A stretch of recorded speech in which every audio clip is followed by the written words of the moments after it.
morning. So, I gotta tell you, I've really enjoyed my last couple Saturdays to myself and being able to get some things done. And thinking about all that, I'm kind of thinking I'm probably not going to go back and do that radio show thing, the Magic Matt Allen thing, Outlaw Radio. It's too much of a time commitment. I do enjoy it, and I really like Matt. I mean, he's a cool dude, and I met some interesting people. That'd be such a good thing to do for a job, you know. That other situation, I mean, I did watch both the shows I wasn't on, and they weren't great. Matt's always good. I mean, he's a pro, man.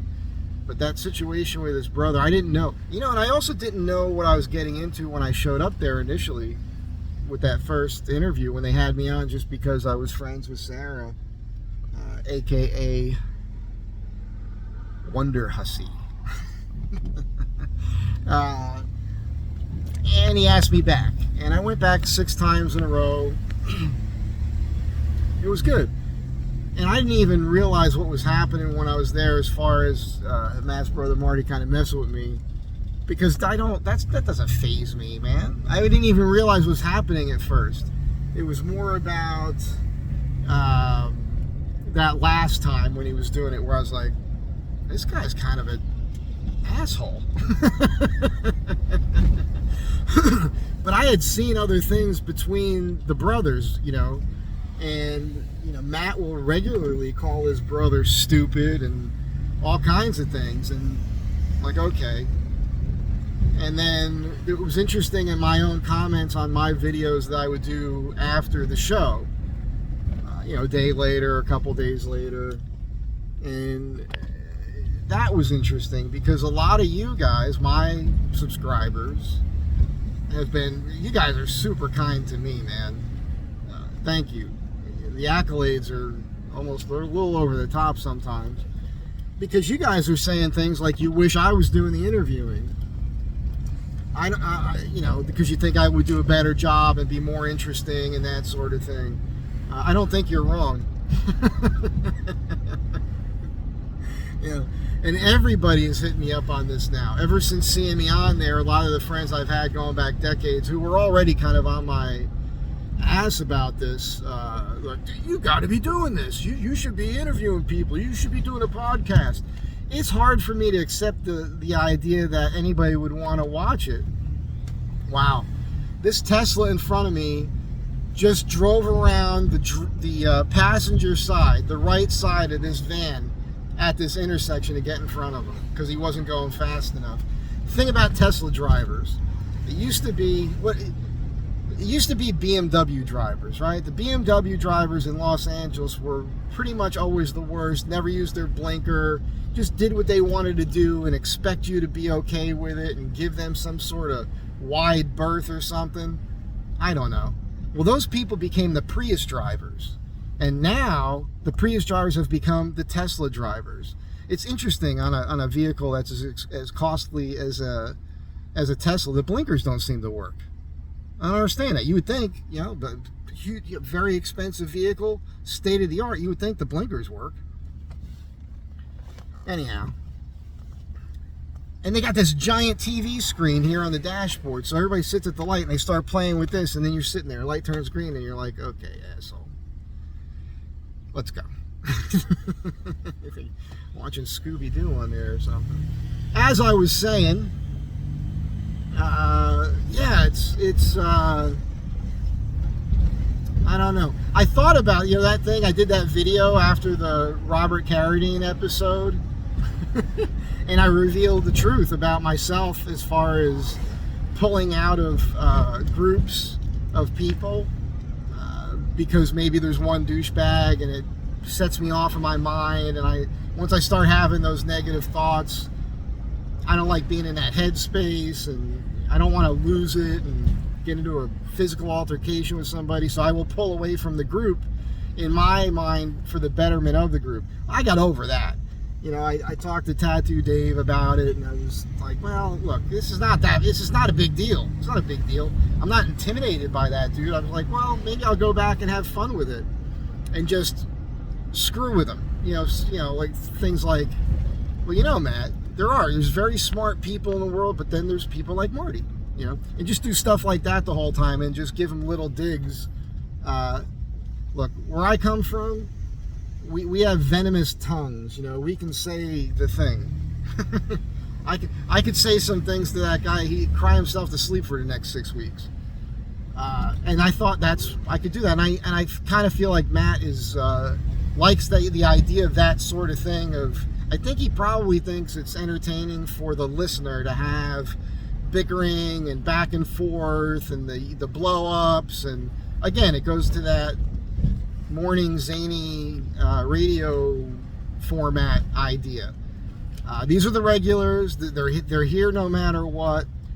These are their personalities. It's good. There's going to be conflict, and that's what the listener is there for.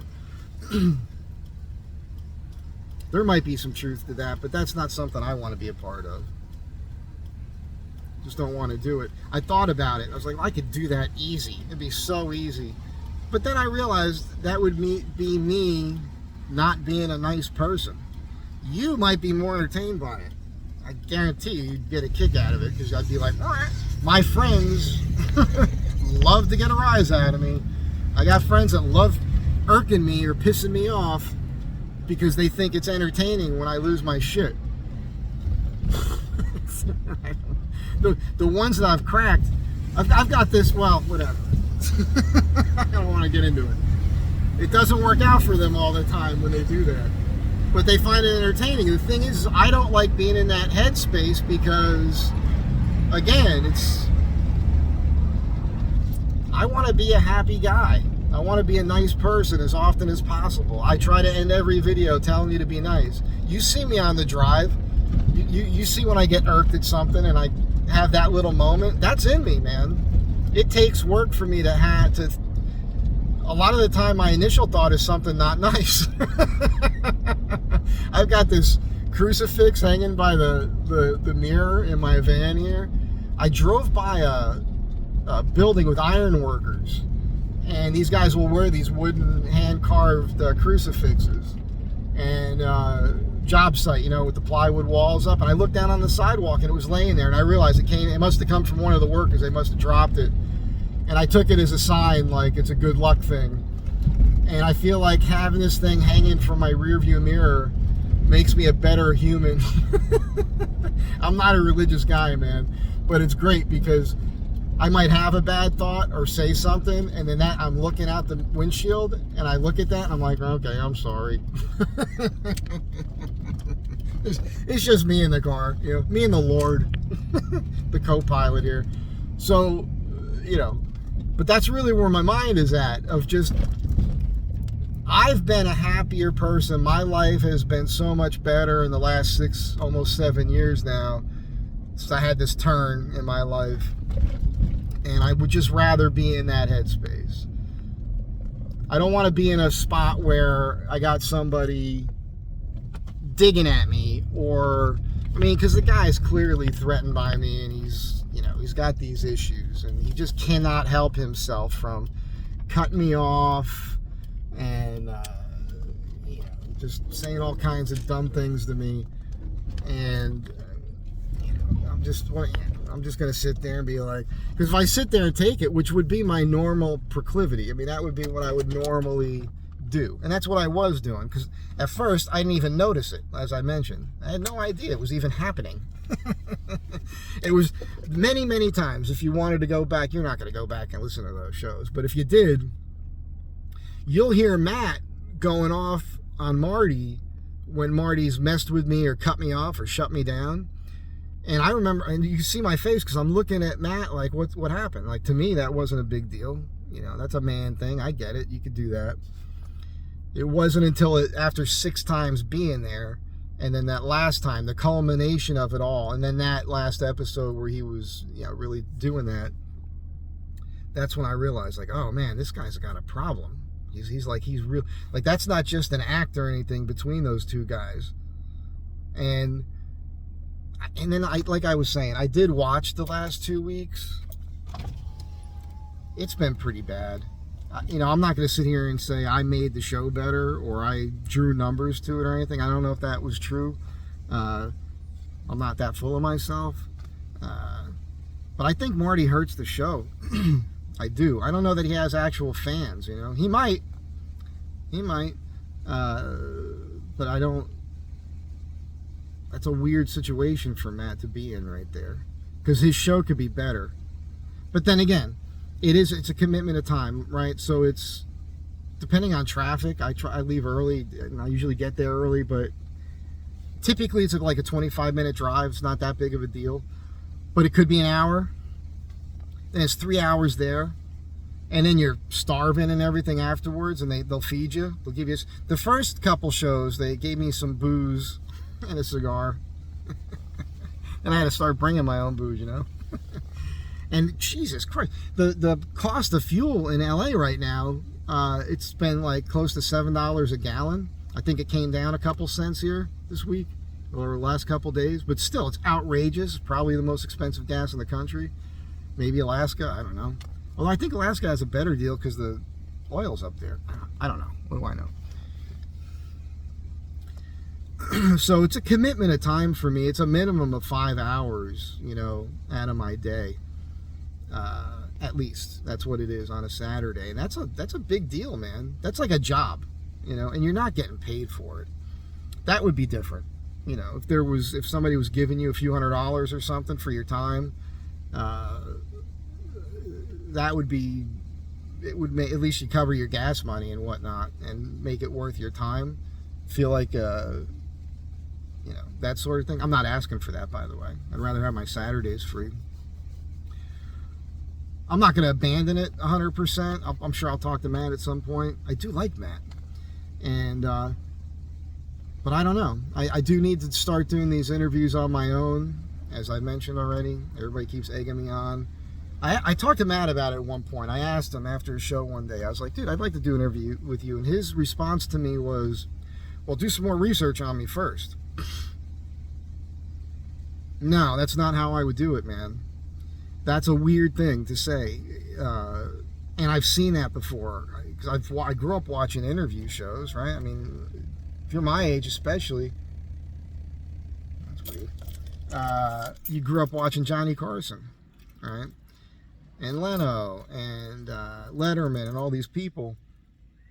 I recall. I can't give you the exact, who it was, but I recall seeing celebrities on shows when a host didn't know enough about them and they got snippy about it. Do your research, man. Guy asked an innocent question, just didn't know. Well, that's a narcissistic way to think, right? I have to know everything about you first? You're that big of a deal? I'm not talking to you, Matt. I'm just saying in general. There's a ton of people who might be watching me. They don't know anything about the person I'm talking to. Nothing. So I would rather go into every interview not knowing anything. I would rather sit there and go, hey, so this is what you do, huh? How'd you get in? Where are you from? What did your parents actually do? And talk about them as kids and their first experience with what they're now doing later in life and what made them get there and what did they learn along the way in life as a young person that helped them now as an adult, and get into some deep conversations. And to me, that would be more interesting, I think. To me, that would be my hook when I'm interviewing people. Try to get even the people I know. And the people I know have good stories from when they were young. So hey, tell the stories about when you grew up at there's great stories. That's what I want to hear. That's what everybody wants to hear. Like if you're going on something, that was a weird thing. For Matt, it sounded weird. Like when you're talking to some celebrity that's got a movie to push or something, they want to talk about specifics, get to the movie, get to the clip, push that, more programming for your mind. I don't give a shit about that stuff. I don't give a crap. I could be sitting down next to Brad Pitt and talking to him and just be like, well, tell me about your life, man. You know, like what made you who you are and how you got here? What's that all about? And what's it like being that dude now where this is your life? You know, you seem pretty cool. I notice you wear watches in every movie. People talk about that. You're into watches. Give me that whole, like, just talk about stuff that they're into. That would be, man, it'd be fun to go to be at these people's homes and looking at the stuff that they have around and be like, where'd that come from? Oh, that was my great grandfather. You know, World War I and da da da da. Oh, really? That's fascinating. Wouldn't that be way more interesting than just talking about what they want to talk about? Make them talk about something else, and you'd find that they'd probably have a better time themselves in the interview. I remember I had this idea for a show, and I used to talk to Hugh Hauser about it. I imagine kind of like a set, like an apartment set. I even imagine having a pool table there and a kitchen. So it'd be like a kitchenette and a pool table and like a lounge living room kind of area. A dartboard, and everybody who I'd have on, we would do something at the same time we're talking, right? So we'll cook up a meal. Like, I got a bunch of cheap meals. Like when I was super poor coming up, what you live on, and then I learned other recipes from people, super cheap. So we'd cook something up, you know, and maybe even make something nice or bake something or shoot some pool. Talk about guy stuff coming up. You know, I got crazy stories about shooting pool back in the day and people, I mean, pulling knives on you because you didn't pay them right away or buy them their beer and all kinds of crazy stuff like that. This little guy I knew, he used to have these pilot's leather gloves from Vietnam with granulated leather sewn into the knuckles. And they were so, because they had those windscreens, and if you went down, you could break your hands or cut them up. And he was this little guy, and he was a great, he was a hustler, he was a pool hustler. He was a lineman. These linemen would come through these towns, and they stay in these hotels, and they repair, replace, or upgrade, or whatever they're doing to all the power lines, and then they move on. But while they're in that spot, they find some local bar and shoot pool. And a bunch of these guys came into my local little bar back when I was like 21 years old, and this guy, he needed an edge in case somebody jumped him. That was his edge, having those leather gloves with the lead. You could crush somebody's skull with that. They're a deadly weapon. You could put your hand to a block wall. But I figured, you know, shoot darts, play pool, whatever, man. Leathercraft. I don't care what it is. But you get somebody who's like a well-known person that people are interested in, but you have them do something else and talk at the same time. To me, that would be far more interesting than what I see in other formats. But that's a big commitment right there. That's a set with all that stuff. You know, you can't just snap your fingers and make that happen. But I think it's a good idea. Anyhow, back to the radio show thing. I don't know. I talked to Sabo last night before, and even he said, he's like, well, dude, I don't want to be there for 3 hours. Like, got to drive out there, spend 3 hours there, drive back. When he's in LA, he doesn't have that much time. So I did say to him, I said, well, we don't have to do that. We could just be there 1 hour. I could call Matt. We could show up at like 5 o'clock, just do the last hour of the show. I'm sure Matt would just be happy to have you on. So he's thinking about that. And I'd call Matt. And I don't even have to be there. I could set up for them, but I probably would be. You know, in order to get him there, I might have to drive Sabo there. He does fly into town now when he comes into LA to do hits. He bought a new Toyota pickup, 4-wheel drive, but he's not a driver. He's not a road trip kind of guy. I keep planting the seed. I'm like, dude, it's awesome. Take 2 days. Find some place on top of a mountain. Sleep there at night. It's freaking beautiful, man. But he's not that kind of guy. So, anyhow, don't be disappointed. Thank you. I think that while I was on the show, I think their numbers were a little higher, and it's due to you, I suppose. My subscribers here really do appreciate that. Thank you. Very cool of you. You can keep watching the show. I mean, you know, I know a lot of you don't think it's as good if I'm not there. And you're not wrong. But I don't think I can do it. The commitment's one thing, but like I said, the main thing is if I got to deal with that on that level, I feel like I'm lowering myself to a lower level of humanity for the purposes of what? Entertaining a lower level of who want to hear that sort of thing. I don't know. I'm not trying to judge anybody. I'm trying to understand it in my own mind. But again, if it was a job, if you're getting paid for something and that's expected of you, that's a different thing. But to donate your time, which takes away from your time to do other things, and then be put in a situation where you're not happy, like you're like, now I got to deal with this. I have to become not a super nice person to put this person in their place or wake them up or help them to understand that what they're doing isn't good. Make it simple for you. I don't want to be that guy, man. It's like being a cop. I got to be a cop now. I got to police this guy's stupid behavior. That just doesn't make any sense. So I feel bad. I think Matt's show could be way better. Not just if I was there, but if he lost Marty, if he cleaned things up a little bit, did a little bit different thing, a little format on the screen. I think they're talking to you guys now in the comments that are live when the show's happening. That was my suggestion, not to be like, we had a little meeting one day and I was like, that's what you need, man. You need somebody reading those comments while the show's going on so you guys can interact together and you feel like you're part of the show. I had a couple really good suggestions. We did one of them. I fixed one thing while I was there. And I thought I was into it, I was really into it. I thought I could make the show better. And I'm that kind of guy. I will put effort into something if I'm into it and I believe in it. But I can't do it for free. And I'm not going to do it if I'm around people that I don't like being around. That don't make me feel welcome, that sort of thing. So, do I sound like a wuss?